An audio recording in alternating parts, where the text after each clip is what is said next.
Hi, it's Denis Knight, Golf Traveler. Today I'm in Marshfield at Whispering Oaks.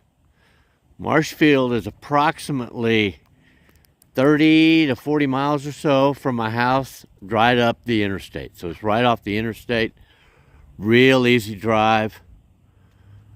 Looks like a beautiful course. I played it about 3 years ago, so I'm really looking forward to playing it again since, I'm playing better now than I was then. So we'll see how things go. We'll get to hole one and see what she looks like. Whispering Oaks, Marshfield, Missouri. Here we are on hole one.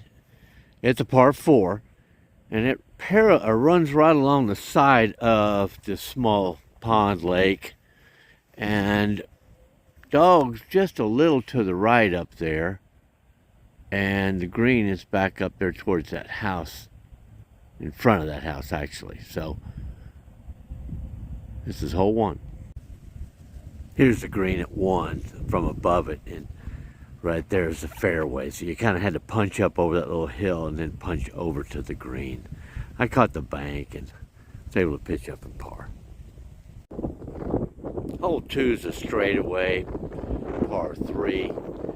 For me here at White's, it's going to be right at 140-ish, 140. It's a little, pretty much parallel, it's not above or below me down there, so got a little sand on both sides, so we have to be delicate. Let's give her a try. Hole 2. With the lake and hole 2 in the distance there, this is hole 3. It's a par 5, and it runs down, and dog's just a little to the left down there, and it slopes from right to left. So it looks like from here we're going to really have to stay close to that right bank. And then it slopes down, and then the green sits right over to the left, just right up there by the edge of the lake. Okay, hole 3, par 5. I'm on the fairway of 3, and you can see it's pretty spotchy in spots. It's just, so far, I'm not real excited about this course. It's got a lot of bare spots, and the green was nice on the first 2 holes, so we'll see. This is the fairway of par 5, hole 3. Standing at the backside of the par 5. It's not a real big green. I guess it is pretty good size. It slopes down, and you can see where the fairway there in the distance comes around. So fairly straightforward, par 5. And there's the green hole 3, and now here we are on hole 4. And it is a par 3 that runs up this hill. Now the sign says white is 152, but the whites that I'm standing on right here are 176, and that's where I'm going to hit from. So it looks as if the green's fairly flat. The flag is just to the left of that little bunker there. So here we are on hole 4, par 3. Now hole 5 is a par 5, and it runs pretty much straight ahead all along this fence line. Get up here on the white tee box. Got trees on the right, fence on the left, with the green red flag way down there. It's down there at the very edge. So long par 5 straight ahead for hole 5. Here I am on the fairway of hole 5, par 5. And I'm about to hit my 3rd shot. I've not hit the ball so well to start today, but man, I've had 2 good hits so far on this hole. Let me swing around here, and you can see where the green is here on the left. So it's just a long, straight par 5. And I'm about 60 yards out from my 3rd shot. So let's see if we can't get up on the green and get us a birdie. Hole 6 is a par 4. And from the whites, it's going to be about 342. And it looks pretty much straight ahead. You see the flag down there in the distance. 5 is just right across from where I was. See a gentleman up there putting now. Oh, I'm sorry. There it is. I was only able to par that, so. All right, we'll see how we're going to do on this hole. And there's the green of the par 4 6th. And as we swing around, the seventh hole is a par 3. From the whites, the sign says 120-ish, 124, but my watch is giving me 147, so they've probably moved these boxes back a little bit. But look straight ahead. Looks like maybe some sand there in the front, but I think it's just a matter of getting it up onto the green. All right, let's give it a shot. 147, par 3, hole 7. As you leave the green of the par 3 7th, you just basically come over here, and hole 8's right here. So this is pretty well efficiently laid out. In fact, I may come back and walk this in the spring. It looks very walkable. Now, this fairway is very narrow up there, so it's going to be a challenge on my driver, but it doesn't look real far. I'm thinking it's somewhere around 370. It's a par 4, hole 8. And there you can see the flag of hole 8. And you just basically come up here, and now we're looking at hole 9, it's a par 4. It's about 320 from whites. Actually, I'm getting, about 315. And then it rides straight ahead. You see the gentleman walking on the green down there. If I can pull it in a little bit, yeah. And so, pretty much straight ahead, and I'm up above it. So let's see if we can't get a good drive and get down there close. I was able to par that last hole. Now the greens here at 9, on hole 9, are very extensive. So some of these greens are very large and some of them are a little smaller, but you can see some undulations in this green.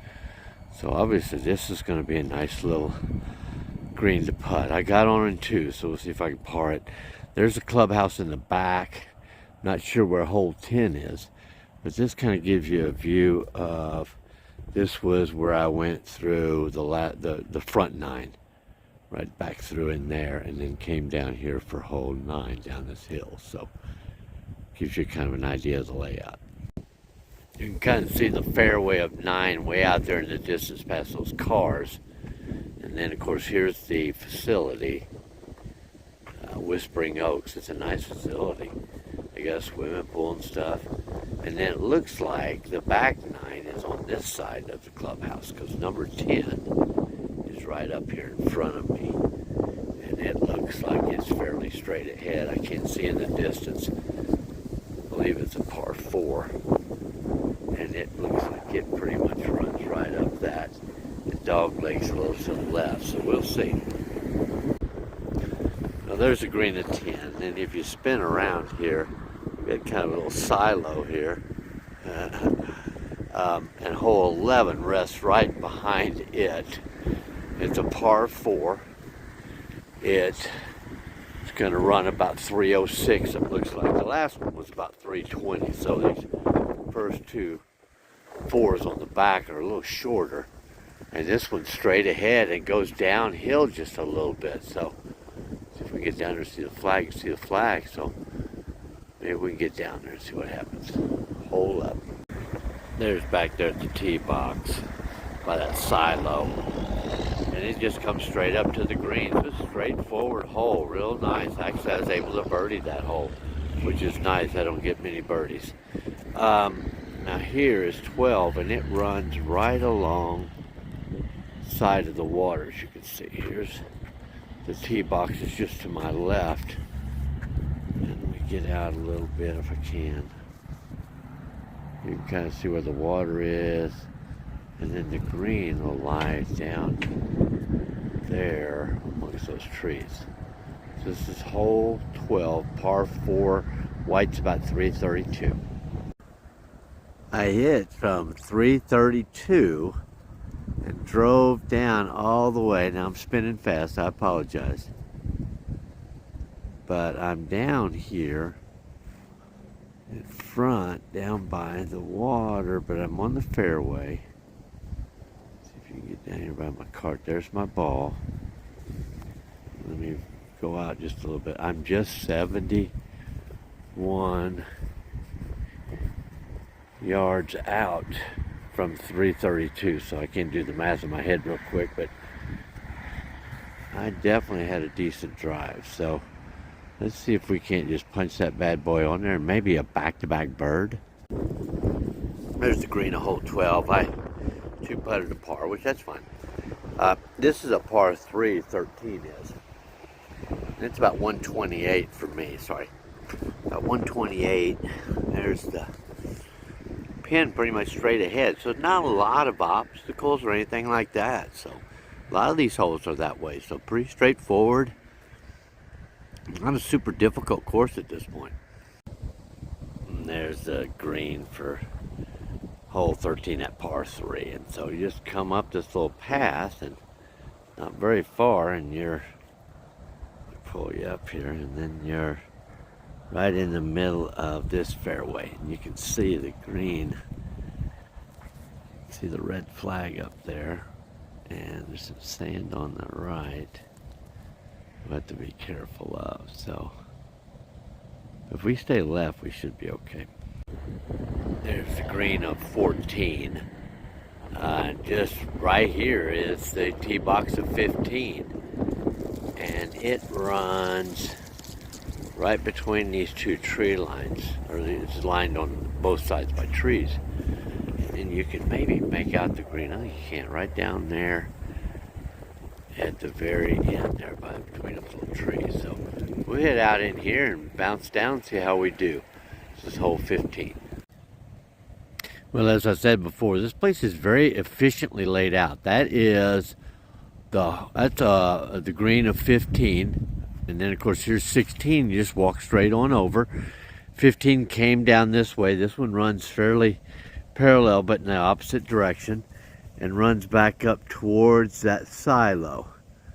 And I'm assuming the green's up there by that silo. I can't quite make anything out, but we're going to hit it and head that way and see what happens. It's a par 5, hole 16.